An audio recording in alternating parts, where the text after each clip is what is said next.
Na ordem da modernidade, o negro é o único dos humanos cuja carne foi transformada em cripta viva do capital. Essa é uma das frases mais assertivas e precisas aí presentes no Crítica da Razão Negra, do filósofo camaronês Akli Bembe. Eu sou Diego Miranda e estou muito feliz de ter vocês por aqui. Bem-vindos ao canal Universos. Não esqueça de deixar aquele like que ajuda demais.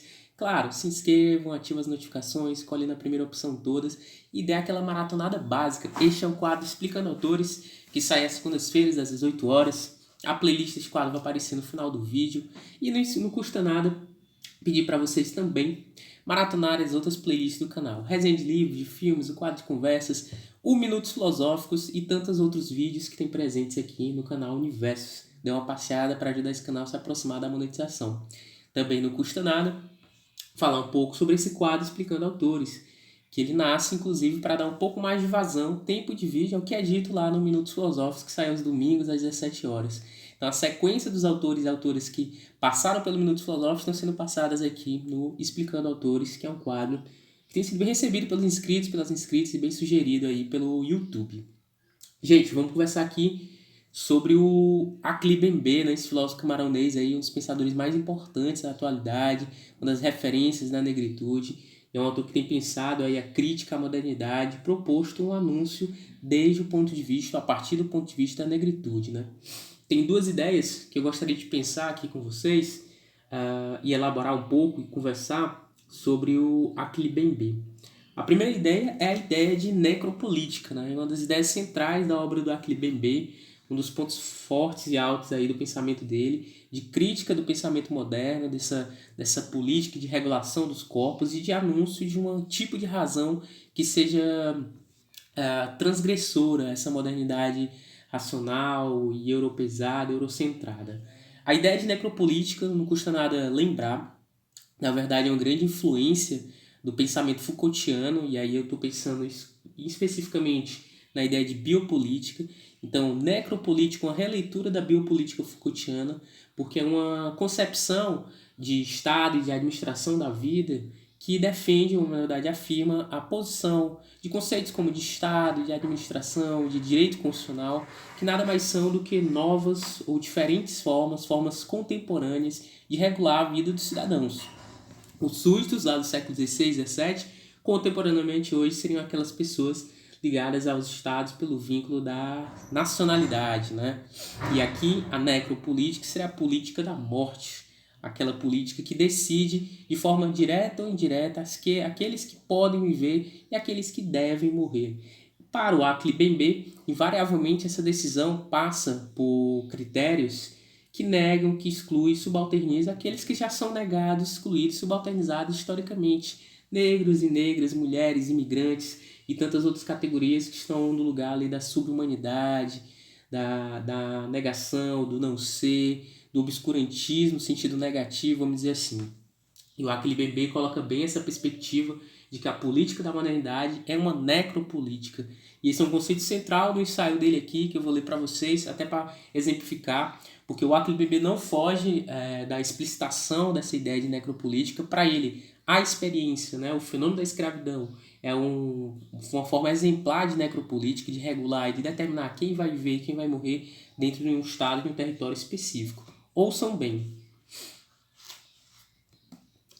Qualquer relato histórico do surgimento do terror moderno precisa tratar da escravidão, que pode ser considerada uma das primeiras manifestações da experimentação biopolítica.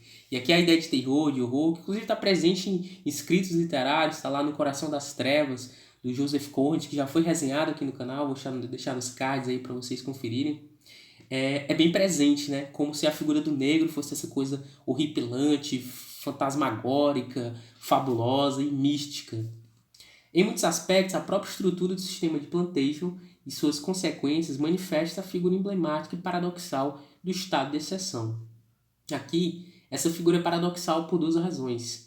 Em primeiro lugar, no contexto da plantation, a humanidade do escravo aparece como uma sombra personificada. De fato, a condição de escravo resulta de uma tripla perda. Perda de um lar, perda de direito sobre seu corpo, perda de estatuto político. Então, aqui o Bembe vai descrevendo toda a estrutura colonial, a estrutura agrária das plantations e de que forma ela atinge um corpo e um ambiente específico, é o corpo de sujeitos e sujeitas do território de África que foram transportados e escravizados, né, pelos processos de subalternização dessa máquina burocrática moderna que estava em curso aqui nos territórios colonizados. De fato, a condição de escravo resulta de uma tripla perda. Já li. Essa tripla perda equivale a uma dominação absoluta, uma alienação de nascença e uma morte social, que é a expulsão fora da humanidade. Enquanto estrutura político-jurídica, a plantation é sem dúvida um espaço em que o escravo pertence ao senhor. Não é uma comunidade porque, por definição, a comunidade implica o exercício do poder de fala e de pensamento. E aí aqui o Akli-Bembe explicita bem por que este humano foi o único que foi transformado em cripta viva do capital. Porque ele é esse humano que vai ser subalternizado, que vai ser negado, vai estar na condição de escravo, vai ser uma sombra personificada, essa figura fantasmagórica. É claro que no alto desses quase 6 minutos, eu lembro vocês de deixarem aquele like que ajuda demais esse vídeo e o canal a ser jogado para mais e mais pessoas. Comentem aí se vocês já leram algo do Akli-Bembe, já ouviram falar nele, já leram algum autor de África e que estuda a negritude desde o ponto de vista da negritude. Enfim, claro, se inscreva, ative as notificações, escolha a primeira opção de todas. Essa é a ideia de necropolítica, né? De regulação e administração dos corpos, que está bem presente na modernidade, de decisão de quem vai viver e quem vai morrer, quem vai deixar viver e quem vai poder dever morrer. A segunda ideia, e essa já é uma proposição de rompimento ou até mesmo de enfrentamento a essas políticas de morte na modernidade, regulação dos corpos, e tem a ver com as políticas de administração, das disposições constitucionais e jurídicas, inclusive, é a ideia de razão negra. E esse é um dos conceitos mais importantes também na obra do Akli-Bembe, inclusive presentes aqui no seu texto seminal, que é o Crítica da Razão Negra. E a ideia de razão negra, na verdade, ela não tem um sentido único, né? Tem vários sentidos, né? Ela não é unívoca, né?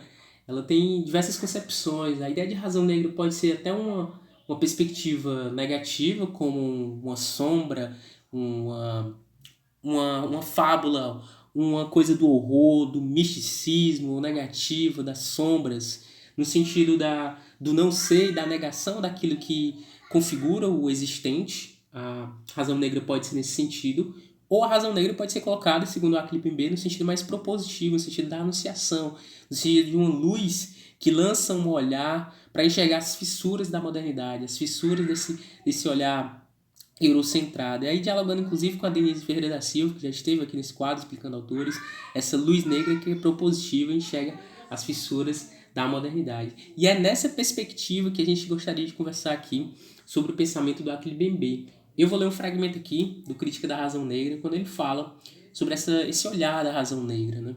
Ouçam bem. Por este termo ambíguo e polêmico, designamos várias coisas ao mesmo tempo. Imagens do saber, um modelo de exploração e depredação, um paradigma da submissão e das modalidades da sua superação e, por fim, um complexo psiconírico. Então é um monte de coisa aqui, é uma estrutura de dominação, uma estrutura de exploração, é uma forma de conhecimento e é inclusive um complexo psiconírico. É uma coisa meio psicanalítica, o Akli-Bembe desenvolve bem isso, porque ele tem estudos de psicanálise. Essa espécie de enorme jaula, na verdade uma complexa rede de desdobramentos, de incertezas, de equívocos, tem a raça como enquadramento. Porque, como o Akli-Bembe, a gente leu no primeiro momento aqui do vídeo, a experiência da escravidão vai ser exemplar para demonstrar como a política da modernidade é uma necropolítica, não é só uma biopolítica. Ela tem um direcionamento específico de decidir a vida e a morte das pessoas e qual é a cor da pele das pessoas que devem viver e as que devem morrer. Se nos é possível falar de raça ou do racismo numa linguagem totalmente imperfeita, dúbia, diria até desadequada, por ora bastará dizer que é uma forma de representação primária, não sabendo de todo distinguir entre o que está dentro e o que está fora, os invólucros e os conteúdos. Ela remete, antes de mais, para os simulacros de superfície. Se aprofundarmos a questão, a raça será um complexo perverso, gerador de medos e de tormentos, e de problemas do pensamento e de terror. Aquilo que eu falei para vocês lá no romance O Coração das Trevas, de Joseph Conrad, né? Que o europeu chega no território e não entende os costumes daqueles povos, daquelas etnias específicas e acha tudo aquilo muito horripilante, fabuloso e vai construindo a narrativa a partir disso. mas sobretudo de infinitos sofrimentos e eventualmente de catástrofes. É a cripta viva do capital. Na sua dimensão fantasmagórica, é uma figura da nevrose fóbica, obsessiva e, porventura, histérica. E aqui a questão psicanalítica, psicológica, corre fundo. Gente, eu penso que seja bem isso, essas duas ideias para conversar sobre o Aquile Bembe. Sempre lembrar para vocês deixarem aquele like que ajuda demais, comentem, se inscrevam no canal, ativem as notificações. Essas três coisas são tão importantes umas quanto as outras, não existe nenhuma mais importante. Então comentem, deixem o like, se inscrevam. E lembrar, claro, que no fim deste mês de junho dá prosseguimento aí a live sobre autores. Então algum autor ou autora que passou aqui no Explicando Autores ou no Minutos Filosóficos, vocês vão escolher para que seja realizada uma live aí de um pouco mais de fôlego, de meia horinha, para a gente conversar um pouco mais e um pouco abaixo da superfície. É isso, valeu, a gente se vê aí nos comentários.